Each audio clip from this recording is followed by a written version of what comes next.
Chapter 2. Mark and Leo. Mark was home. He was sitting on a stool in the kitchen, mindlessly plopping one piece of fried squash into his mouth after another. He looked dejected. Ella asked him how the protest went. At first he rambled as if in a daze, but slowly, sentence by sentence, he told a coherent story. He was with a crowd of people on Nevsky. They stood near Gostiny Dvor together, hand in hand, yelling, "No to war! Ukrainians are not enemies!" It seemed they could take on the world. Everyone was elated. They encouraged and hugged each other. Passing cars honked in support, and there was love, joy, unity, and power in the air. Then the National Guard appeared with prison vans. There were thousands of them. The streets were blocked. The police would break up into groups of 7, each group singling out about 20 people from the crowd, pushing them to the wall, beating them, and taking some away. They gave no warning. They wore no helmets. They didn't care who was in front of them. One man tripped and fell on his face, and they dragged him into the van by one leg. They took women with children, journalists, even grandmas. They would methodically break up and disperse people. Then they would catch some of them and shove them into the prison van. They cursed and growled. They looked really mean. "They looked like a pack of dogs," Mark said in a quivering voice. There was silence. "Will you go again?" asked Ilya. Mark didn't answer. He needed to talk to Leo, his best childhood friend, and a fellow student in the history department. Avid connoisseurs of history, they had been discussing all the events leading up to the invasion for months, feeling that the war was inevitable. But it's one thing to talk about it theoretically in your kitchen while sipping a cup of tea, and it's a totally different thing to turn on the news and to hear that it's actually happening. Mark went to his room, swiped his phone, and tapped Leo's number. Leo picked up quickly, as if he had been waiting for the call, and immediately went off on a rant. Mark had always thought that between the two of them he was the emotional one, but apparently Leo needed to vent. He talked and talked and talked. He was mad, confused, and frustrated all at the same time. When he learned that Mark had gone to the protest, he said he was afraid to go by himself. But he would go the next time. Mark warned him that he might have to run for his life, but Leo didn't seem to mind. So on Sunday, February 27th, they went to the center of the city. They got off at the Mayakovskaya metro station and walked toward Gostiny Dvor. Nevsky Prospect was teeming with people. This time the crowd didn't just stand as they did on the 24th. They moved up the street in a long festive procession. Someone mentioned that it's much harder for the police to grab people when they're moving. As they reached the Fontanka Bridge, Leo thought he had never experienced anything quite like it. He was surrounded by thousands of like-minded people, smiling and encouraging one another with love and compassion, such as he had never seen before. He had never felt such love and unity in his entire life. He felt he could easily die for any one of them, and he was sure that they would do the same for him. There was a woman carrying a bouquet of blue and yellow flowers. Some people in front of them were dressed in blue and yellow. The streets were all covered with anti-war graffiti. People from all walks of life gathered in one motley crew that flowed down Nevsky with joy, elation, and passion. They were distributing anti-war leaflets and bracelets. The morning of February 27th was unusually bright and sunny, and it seemed to the boys that every smile they saw around them radiated heavenly triumph and the inevitability of spring. Eventually, they turned to Liteyny Avenue. The National Guard drew closer from the side streets, knowing full well where the crowd was headed. They had many prison vans lined up along the streets. The roads were blocked. Mark had read somewhere that as of 2021, the National Guard in Russia numbered over 600,000 people, more than the regular army. The procession kept marching on until the police were right in front of them. A stern voice announced over the loudspeaker, "This is an unauthorized rally. You must disperse now." The crowd started dissolving. Some people got scared and started running, but the police didn't give them enough time to leave. They were grabbing people randomly and putting them in the vans. The panic spread like wildfire. Mark and Leo found themselves right in the middle of the procession. When they saw what was happening in the front, they halted for a second and looked behind them. To their utter dismay, they saw the National Guard driving people from behind as well. Some people were running towards them, and the boys realized that they needed to do something quick. So they ran too. Everyone was running helter-skelter. Mark felt that it was the scariest moment in his life. Leo imagined he was in one of those catastrophe movies where some hideous monster from outer space attacks a big city and people scatter in dismay. The loudspeaker kept blaring, "Citizens, please leave now."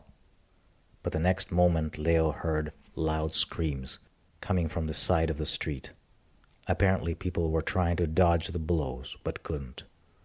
One man was climbing a fence. 2 policemen ran up to him, pulled him down onto the asphalt, and dragged him into the prison van. Someone was shouting, "Don't leave. When we're united, we're invincible." But people didn't listen. They ran in every direction, trying to squeeze into every nook and cranny, but most of them still ended up in the vans. When the prison vans were full, the police brought a huge tourist bus and continued throwing people inside. For a moment, Mark even thought that the police were acting with a goal in mind. They weren't just quieting the rally, they were beating people into submission. It seemed that they were following orders to intimidate people to such a degree that they would not dare to show up again. Some of them acted like robots. Some growled and cursed. They didn't spare anyone. Sparing wasn't in the plan. The plan was to teach people a lesson once and for all. When we say something, you shut up. We will tell you what to think and what to believe. There were no cars in the streets. The police must have blocked the roads well in advance. Mark and Leo realized that running was counterproductive. All they could do to escape the fray was move closer to the center. Finally, they reached a place where they couldn't go any further. The police were everywhere. Mark touched Leo's elbow. "We should do something now." Leo didn't answer. He just sat down, motionless on a bench in the middle of a pedestrian island, with a vacant look in his eyes. He looked stupefied. Mark tried to stir him back to his senses, but he would answer yes to all his questions. Mark felt a lump coming up to his throat. What should we do? A man appeared from nowhere, and seeing the boys on the bench amid the chaos, for some reason decided to sit next to them. He sounded like an old-time Saint-Petersburg intelligentsia, as he explained to them that he was just taking a walk here and was not part of the rally. Suddenly a policeman saw the 3 of them and started briskly walking toward them. The boys froze. He was a huge guy without a helmet. He seemed to be looking right at them as he approached. They held their breath. The policeman walked up to the bench and grabbed the man sitting right next to them. He told him to get up and move, yanking him by the sleeve. He didn't seem to notice the boys, as if they were not there. Later, Mark would often wonder why the policeman didn't notice them. The only explanation he could come up with was that many people had been praying for them for many, many years. Little did he know that somewhere in Houston, Ivan and Inga, his parents' old friends, had just finished watching a movie about the life of Saint Patrick called Saint Patrick the Irish Legend. One scene stuck to their memory in which Saint Patrick says a prayer that turns him and his companions into a bunch of deer. According to the legend, it happened in AD 433, when he and his disciples were hunted down by a group of enraged druids who wanted to kill them. St. Patrick said a prayer that was later called the Deer's Cry, and their persecutors didn't notice them. "What a nice prayer," said Inga, turning off the TV. "I know some people who could use becoming invisible to their persecutors. What do you think about it?" she asked, turning to Ivan. "I like it, even though it sounds like a myth," he answered, and added, "Even though it's a myth, it doesn't mean it's untrue. There are true myths." Inga nodded. Of course. Later, he and Inga would often pray this prayer for their friends in Russia, but at that moment it was just a thought. But one thought may be quite enough.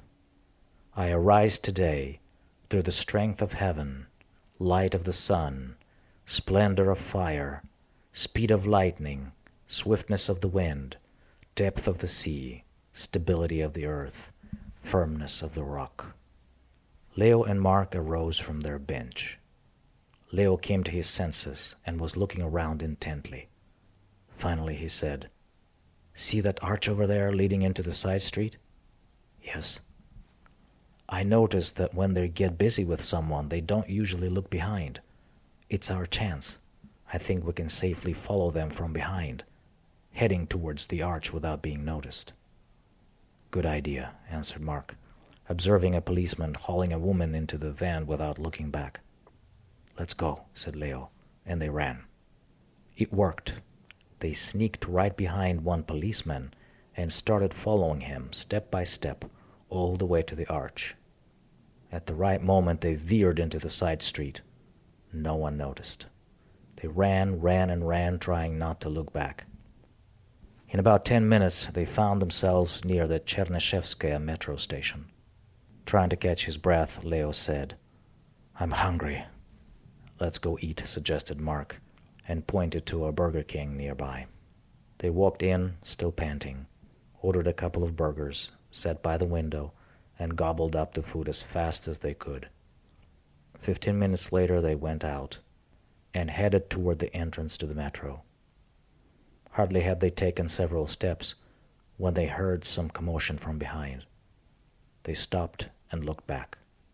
Several policemen burst into the Burger King where they had just eaten. The boys pulled closer to the buildings and kept walking as inconspicuously as possible.